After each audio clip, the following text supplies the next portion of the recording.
What's going on, everyone? Ever since Kevin Durant requested a trade from the Brooklyn Nets, the sweepstakes to acquire Kevin Durant has begun. It was announced that 15 teams from the moment of the announcement immediately contacted the Brooklyn Nets trying to see and gauge what would they want for Kevin Durant. Rudy Gobert trade probably skyrocketed that, right? Originally, it was thought young, up-and-coming player, 3 first-round draft picks, was the at least starting point for Kevin Durant. But after the trade with Rudy, it's likely going to be a lot more than that. Now, the issue is that Kevin Durant was reported to want to go to the Suns or the Miami Heat. Miami, I struggle to get there, especially with Kevin Durant's new demands, stuff like that. I'll link a video down in the description below that kind of explains everything that's going on with Miami and the issue and why I don't think Kevin Durant is likely going to go to Miami. The other team, the Phoenix Suns, makes a ton of sense, right? They have the assets to go and acquire Kevin Durant and still be a title contender, still be one of the best teams, if not the best team in the entire league. So there's a huge benefit there. But there's another team that has really emerged and is generating a lot of buzz to go get Kevin Durant and fits the mold of the Phoenix Suns of having enough talent and assets to acquire a star such as Kevin Durant, but also maintain the contender status. And that team is the Toronto Raptors. And now Toronto, if this is a realistic thing, and it is being heavily reported now, and it's really starting to gain some traction and gain some legs, it would make a lot of sense. And Masai Ujiri is a guy that will do whatever it takes to get a guy to his caliber. I mean, think of what happened with Kawhi Leonard and what he gave up for that, knowing it was just a one-year rental. And guess what? It paid off. It went and got them their first ever NBA championship. Now imagine what you could do with Kevin Durant on a 4-year deal, and you have him for 4 years to compete for championships, and you'd still have a solid team. You'd still have all your assets and things like that is your core of players for the Toronto Raptors. You're just basically adding Kevin Durant would be just unbelievable. And Ujiri is a guy that would go and make that happen. He is a guy that is fearless when it comes to it. He's not just going to make moves just to make moves, but he is a guy that is willing to, do whatever it takes to go get a top 5 guy in the league. We've already seen him do that. We've seen him do that on several occasions with Carmelo Anthony as well. So this is something that makes sense from a Raptors perspective, but also from a Brooklyn Nets perspective, because the Toronto Raptors have a ton of, quality, great young wings that they could pick up and sort of build around for the future. And they could get several assets from the Raptors, including draft picks and all of that stuff. Toronto was in a great position. And the issue is, and it's always sort of been the issue with Toronto, is that the Raptors, they, outside of acquiring via trades, they're not a huge destination for guys of KD's caliber to go there. And you might be thinking, why would Kevin Durant even want to go to the Raptors? Because that's a big thing too. And yes, Kevin Durant has no trade clause. So people think, what kind of leverage does he have? He has plenty of leverage. No team is going to trade for a mentally distant and absent Kevin Durant. Anybody that's going to trade for Kevin Durant wants Kevin Durant to buy in, because Kevin Durant has a lot of leverage. I mean, look at the Ben Simmons situation, right? The Philadelphia 76ers tried to play hardball with Ben Simmons, and they ended up caving. And yeah, they got James Harden, but they had to give up a lot. And we don't even know what James Harden is going to be. I mean, James Harden still hasn't even signed his contract with Philadelphia. There's still a chance that he could walk. Now, I don't think that happens. I think he goes and re-signs with Philly. But the point is that a lot of these star players have a lot of power. Imagine what Kevin Durant has, and he could easily just say, I just won't play. I mean, a lot of these players now, they have access and they have the right to go to a team doctor or their own doctor and get a second opinion, right? All it takes for one of those doctors to say, oh, he hurt his leg, he can't do physical activities, and boom. Kevin Durant still gets paid, he gets to sit, he doesn't have to play basketball. He's still making $50 million a year on endorsements and brand deals and stuff. But for him to go to the Toronto Raptors, one, he would be the mega star in that city, right? So he'd get all the attention, all of the love. Drake would be handing out, inviting him over to his house regularly, stuff like that, right? But beyond that, you'd be on a legit contender. You'd arguably be the best team in the league. You definitely are the favorite to come out the East, depending on what you give up. Obviously you don't want to give up too much, but Toronto has enough to where you could give up something of substance and still maintain a really solid roster. And so Kevin Durant, it would make sense to go to Toronto. He's not the guy. Like, out of all the superstars on his level, he is probably the only one in the NBA that would be happy in Toronto, because he just wants to play basketball. He just wants peace. He just wants quiet. He just wants to go somewhere where he's loved, accepted, and hoop, and can win some NBA championships. And Toronto would fit all of those things. He'd be loved. He'd be able to just hoop. No drama, no BS, no nothing. You got an organization that has some real structure, some real culture, stuff like that. You're in a great place if you're Kevin Durant. So how do they get to Kevin Durant? Well, it's first going to start off with very likely one of Scottie Barnes and Pascal Siakam.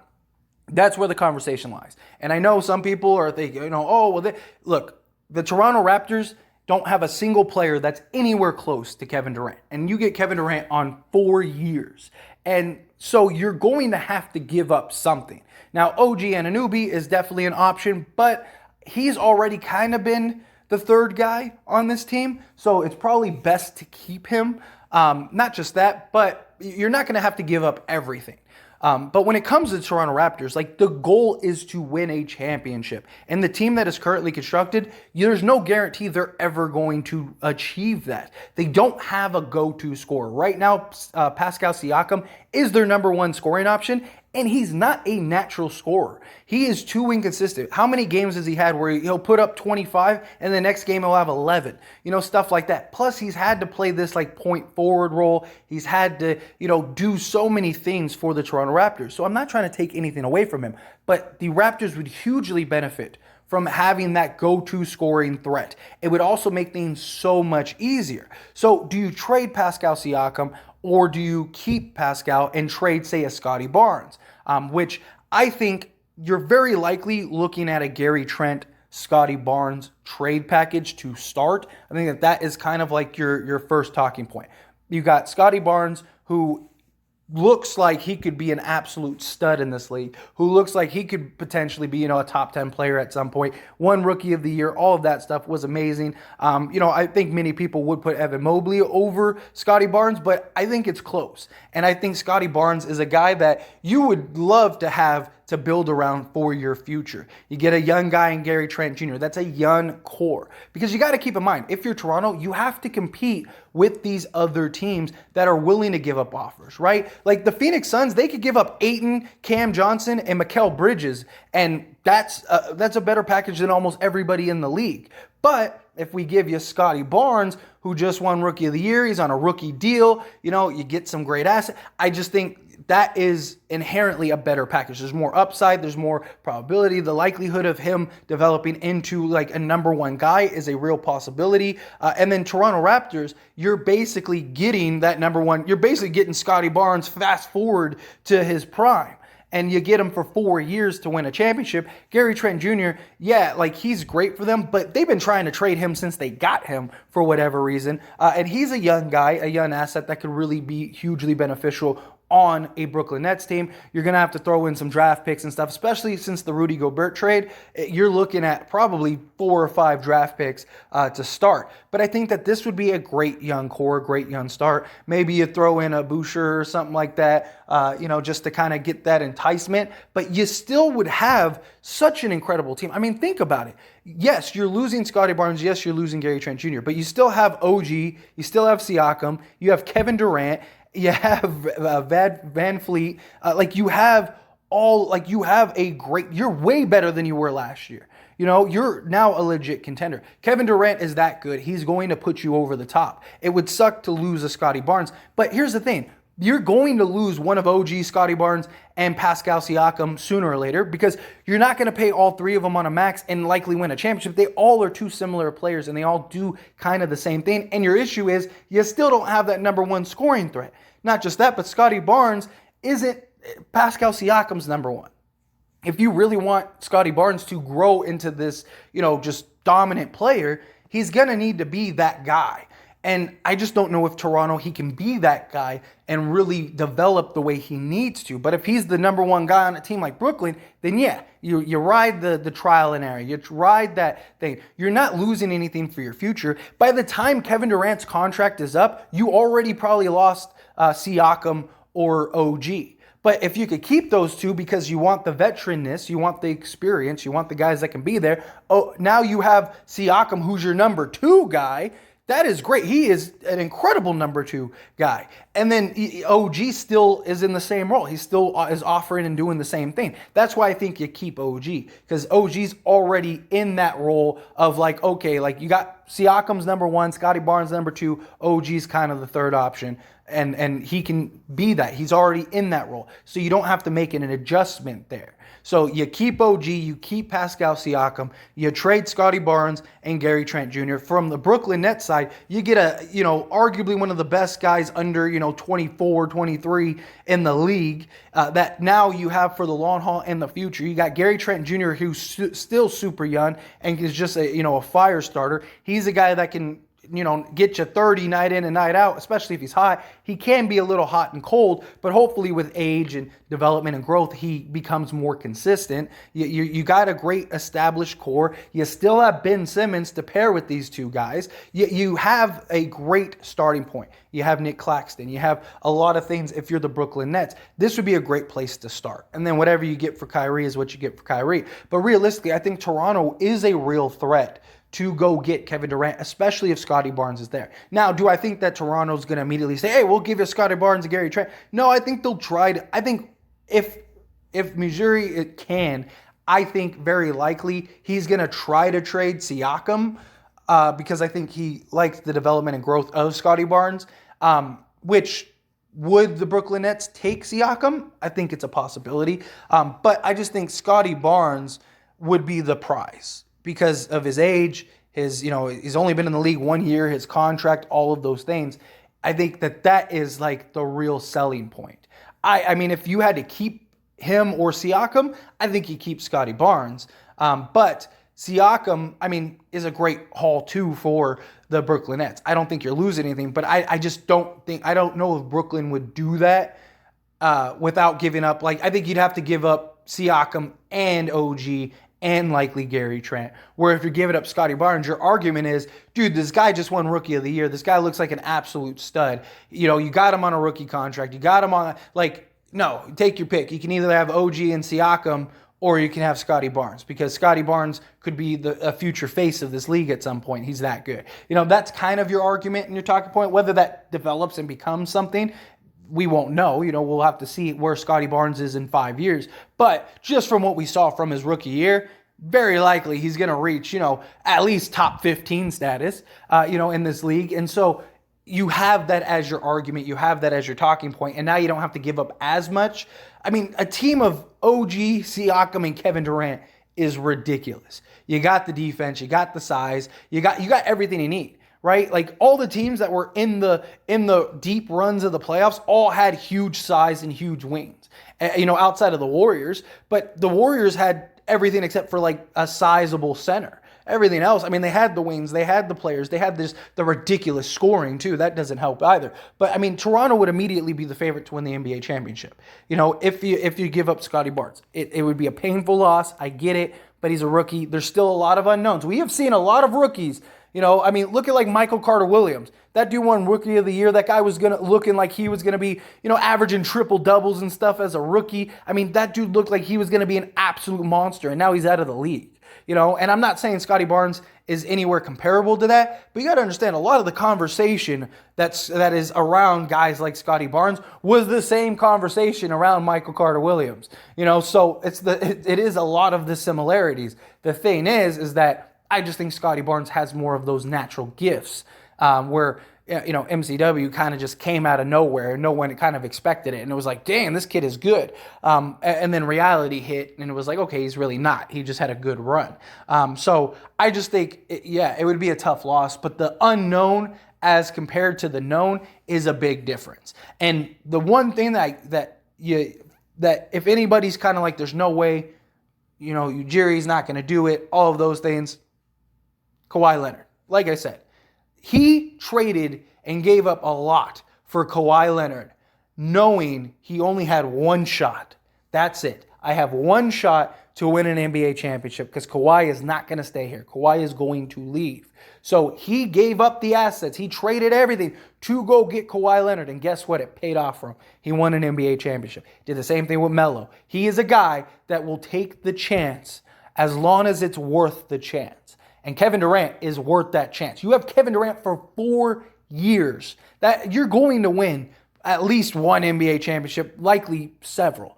If everyone's healthy and everyone kind of fits their role and buys in, you're winning an NBA championship with that team. Kevin Durant puts you over the top if you're Toronto. I mean, Toronto was a great young team this year. Imagine what Kevin Durant would do on that team. This would be just a great fit for Kevin Durant. Kevin Durant doesn't have to do anything but just be that scorer. He doesn't have to be the major facilitator. I still would like Toronto to go get like a facilitating point guard. Maybe you try to go get somebody, I don't know. The problem is there aren't a ton out there. But if you could go, maybe convince the Cavs to trade for Rubio because his value isn't going to be that high. Maybe you can get something for Rubio. Rubio's likely not going to return till like January, but it would be beneficial. You get that veteran, you get the locker room presence. I'm not saying you absolutely need to, but I think it would be good to get a facilitator. Otherwise, you have Siakam. Kevin Durant can do some playmaking, stuff like that. You can kind of have it as a team effort, a collective style of passing and offense. Look, he's done it for Kawhi Leonard, and Kevin Durant is a better player than Kawhi Leonard, especially by today's standards, especially in today's NBA. Kevin Durant is arguably the best player in the NBA. And there were a lot of concerns and a lot of issues with Kawhi Leonard when they traded for him. And they still traded for him because they were like, he's the guy that can win us an NBA championship. And guess what? He was right. Kevin Durant is the guy that can win you an NBA championship. So if you're Toronto, you're doing whatever you can to try to go get Kevin Durant.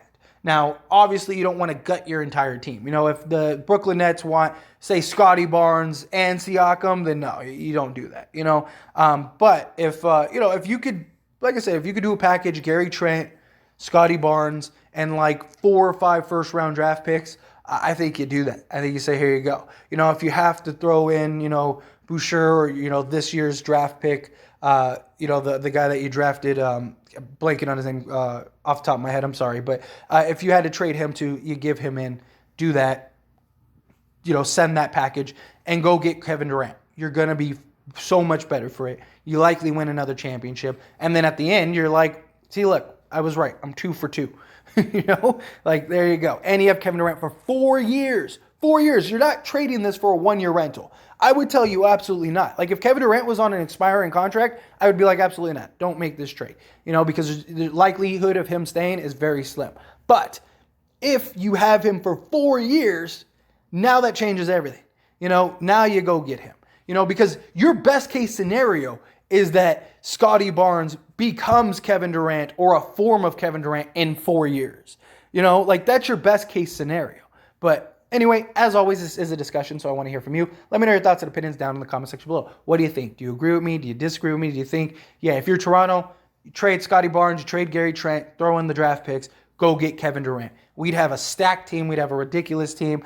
You're winning the NBA championship, very likely, assuming health is a factor, But if everyone's healthy, you're winning the championship. Kevin Durant isn't, 40. He's young enough, and he's skilled enough, and he's just that good. This is any opportunity you have to go get a top, 3 to 5 guy in the league, you do it. You do whatever it takes. You do whatever you have to get Durant in Toronto. And again, the 4 years, that is, you have Kevin Durant for so long. You can make whatever little change. Let's say you make it to the finals, but you lose, and you're like, God, we need another solid big guy. Maybe you make a trade for, or you go and try to sign like a Miles Turner or something like that because you're like, that's the piece we need. The point is, you don't have to. It's not just one shot and you're done. You have several opportunities, and you're gonna win at least 1 or 2 championships within those 4 years. I just don't see them not. They would still have enough assets to go get and do whatever you need. I just think you got to do it if you're Toronto. But do you feel the same way? Do you not? All these things I'd love to hear down in the comment section. That being said, hit that like button. Helps me out a lot. Lets me know you enjoy these types of videos, and I truly appreciate it. If you're not subscribed to the channel, hit that subscribe button, followed by the bell notification. Stay up to date with all things sports. Join this wonderful community and all of our discussions. I'll see you all in the next one. Thank you.